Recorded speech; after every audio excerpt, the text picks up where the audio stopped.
student. Good afternoon. How are you today? Good afternoon, Good ma'am. afternoon, I'm fine. ma'am. How about you? I'm fine. How about I am good. Thank you for asking. Welcome to our class. Today we are going to learn about the second chapter. But before that, I would like to check your attendance. First, Laras, are you here? I'm present, ma'am. How about you, Putu? present, ma'am? And Udin? Present. Ayu? And Dilan? Putri? All right, so all the students are present. That's great. Before we start the lesson, Putu, can you help me to lead the prayer? Okay, ma'am. All right, guys. Let's pray together. Pray start. Pray end. Thank you so much, Putu. Can you see my screen, student? Yes, Yes, I ma'am. can see it, ma'am. Thank you for the response. So as you can see on the slide, we are going to learn about recontext. Before I explain you, I want to ask you a question. Do you know what is meant by recontext? The text that tell the experience that has been done, ma'am. Oh, a great one. How about the other student? Do you have any other opinion? The text that tells certain past event, ma'am. It was nice one too. That's great. Let me tell you what is recontext. Alright, so today we are going more specifically about imaginative recontext. Imaginative recontext is a text that tells about past experience that is created based on the author's imagination. Yeah, you both are correct. So recontext is a text that tells the past experience to the reader. So we need to add this on author's imagination in this imaginative recontext. And then it has three structures. First, orientation. Second, events. And the last is reorientation. The most important characteristic of recontext is it is using simple past tense. Right? I want to explain its structures more detailedly. So orientation, it's about the introduction of the story, like who is involved or the character, where it takes place, the setting, and when it happened. And then events. Event is the important experiences happen by the characters. It is told in the chronological orders. In a recontext, there can be more than one event. For example, if the recontext told about a character visit Bali, the events can be first in the zoo, second in the beach, and third in the restaurant. So yeah, it's like that. And the orientation, which is the last structure, is the conclusion of the story. It can be contain the author's comment. All right, that's short explanation about imaginative context. Do you have any question related to this material? I have a question, ma'am. Sure, go ahead, Putu. Is there another type of recount text, ma'am, beside of the imaginative? I like this question. There are a lot of recontext types. They are personal recontext, and then a famous figure recontext, and a historical place recontext. But for today, let's focus to learn only about the imaginative recontext. Do you get it, Putu?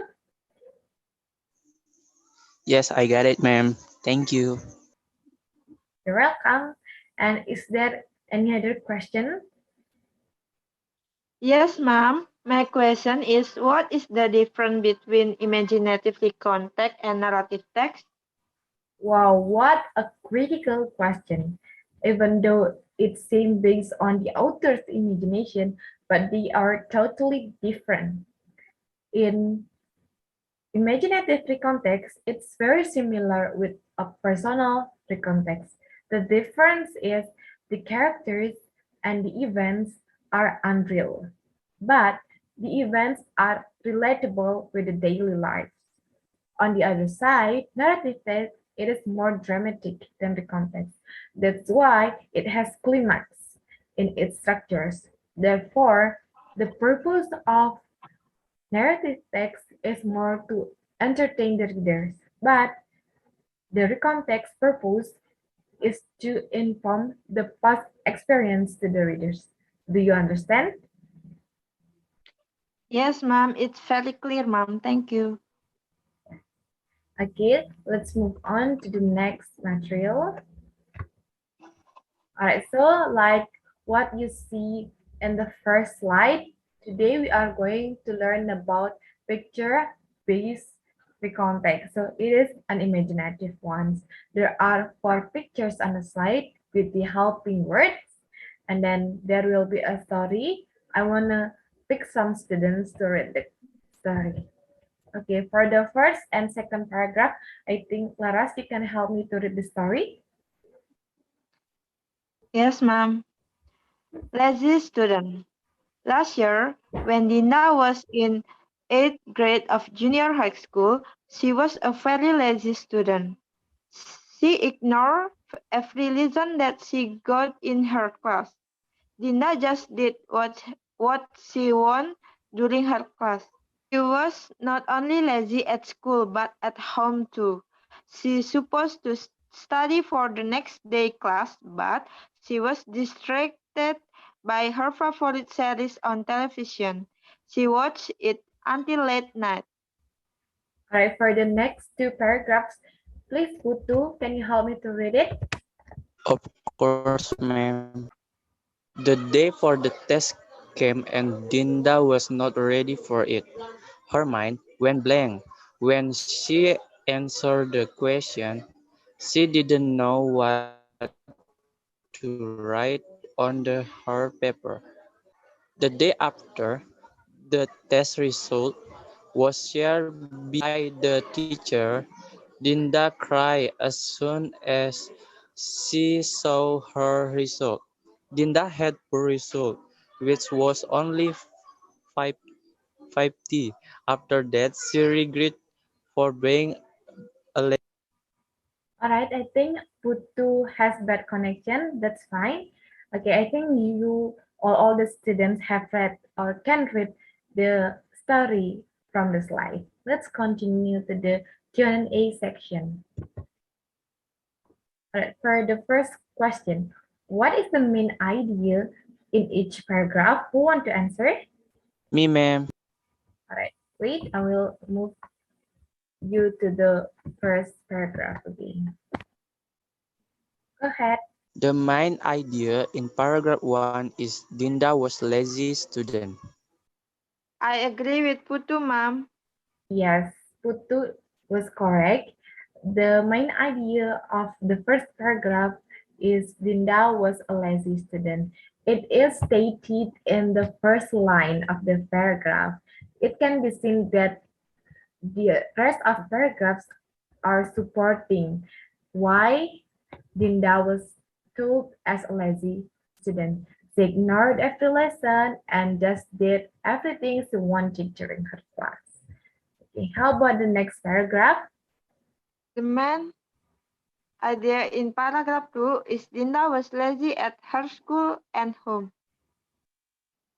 My opinion is a little bit different. I think the main idea is Dinda was also lazy at home. Okay, both of you did great job. Actually, I agree more with the two. Why? Even though it is stated in the first line of this paragraph that she was not only lazy at school, but at home too, the rest of the sentences were supporting the statement that she lazy at home. All the next sentences only tells about the activities that is done at home by Dinda. Do you get it? Yes, I I get get it, it, ma'am. ma'am. And next, how about the third paragraph? Want to answer? The main idea in paragraph 3 is Dinda was not ready for the test. I have the same answer, ma'am. That is correct.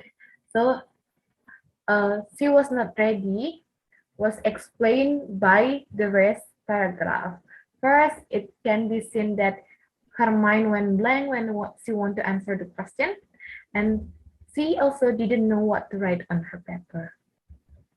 Okay, let's move on to the last paragraph. Want to answer what is the main idea of this paragraph? The main idea in paragraph 4 is Dinda regret for being lazy. So I do, ma'am. Yes, that is correct. So, uh, she regretted for being lazy is the conclusion of this paragraph. Let's move on to the next question. Question number 2. Who was the character in the story? The character in the story was Dinda, ma'am. Yeah, Laras is correct. Because in recontext, the character is limited. The events only focus for one character. That's why the character in the story is only Dinda. How about the next question? Lazy and ignorance, ma'am. Okay, let's check it before I clarify the answer. Yeah, it is very clear that the orientation already stated that Dinda was a lazy student. And yeah, I appreciate really good. You add by saying she is ignorance. It can be seen on the second line of the paragraph. She ignored every lesson she got in her class. What a good job. Okay, and then number 4. I think the story happened at Dinda's school, Dinda's house, and I'm not sure when it is happened. No worries, Laras. It is fine if you cannot identify when the story happened. The most important is you're already brave to speak up your answer that you already knew.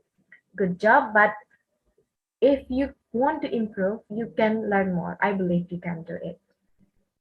And how about the other student? Do you want to help to complete the Laras answer?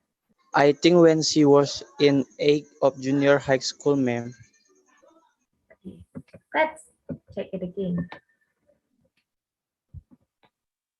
Yeah, it is stated in the first line of the first paragraph. So last year, when Linda was in the 8th grade of junior high school, that is the complete answer of the question number 4. Okay, how about question number 5? Because she got poor result. Why did the character feel regret? Yes, the orientation that when she saw her result, which is 50, she cried and she regretted. Yeah, you are correct, Laras. Good job. And how about the last question? Who want to answer? Don't be lazy. That's a good too, but I have an alternative. The moral value also can be we should responsible as a students of our duty, which is study. For those students who answered the question will get bonus point. The first question has the biggest point, which is 4, because the paragraph that you analyze is 4. For the other question, the bonus point only 1. All right, student, I will give you a group task, which is to make a recontext that very similar with the previous recontext that I provide you. It is a base picture imaginative recontext. There are 4 pictures on the slide with its helping word. You can create by using helping words or adding something more, that's fine. And then please pay attention to the structures of the context and also use simple past tense because the context tells about the past experience. Just write the point on your paper of the paragraph because I want to evaluate more on your speaking than your writing. Your writing is just to help you if you, in case you forget what you want to say. And then I will divide you to some groups that consist of 2 people. First group will be Laras and Putus. The second group will be Ayu and Dilan, and the last group will be Udin and Putri. Okay, please make sure that everyone is working and contributing in the group because I don't want to see only one student is busy, but the other student just waiting the result. Okay, I believe you can manage it in 10 minutes. So please start working right now. And good luck, everyone. See you in 10 minutes. Hi, student. It has been 10 minutes of working. You can present your the context and it will be started by the group one. Putu and Laras, time is yours. Okay, ma'am, thank you. One day in the morning, Stephen wake up late and it made him late for school. When he arrived at school, the gates were locked. He didn't want to miss the lesson, but there's no way to enter the school. Stephen got idea to enter the school, which was by climbing the school gate, but when he was on top, his body get stuck. He was afraid and he was sweating. He confused and didn't know what to do. Laras, can you continue it? Yes. He lost his balance and fell down to dirt. Meanwhile, his bag was still stuck in the gate. Stephen was choked by a teacher. Stephen needed help because he could not get up. The teacher brought Stephen to the school clinic to get checked. There, he was checked by a nurse. His foot was bandaged because he got fractured. The teacher wrote a report about the violation by Stephen. Finally, Stephen got to the consequence for what he did. Both of you did a good job. So I just want to give you some suggestions. The story was very clear and it relates to the pictures, but you have to improve your pronunciation. For example, when you say locked, it should be locked, and concern is should be consequences, right? And the other suggestion is in the orientation. You should introduce the character first, don't forget it, all right? So you can say that Stephen was a very diligent student, but unfortunately, he woke up late, something like that. So it can be known who was Stephen, what is his character, and so on. Do you get my point, students? I get, ma'am. Thank you. Okay, keep learning, students. Now is for group two and the last group. Do you have any questions so far, students? I think everything is clear, ma'am. Thank you for response. Time to conclude the material. All right, Putu, I will choose you to conclude the material. Putu has bad connection, ma'am. I am Udin want to conclude the material. Alright, ma'am, thank you. So, imaginative recontext is a text that contains an unreal character or imaginative character with imaginative past experience. The structures are orientation, events, and reorientation. In picture-based imaginative recontext, we make and tell recontext depends on the pictures given to us. All right, I think made a very good conclusion for today's material. That's all for today's class. I hope today's class was very fun for you as what I feel too. All right, for all of the students, please make the exercise on page 25 as your homework. And because we start our class with pray, let's pray again to close or end this class. Putu, can you help me again? All right, ma'am. Okay, guys. Pray start, pray end. All right, see you again, everyone, next week. Stay healthy. Bye bye. Bye, ma'am. Thank you.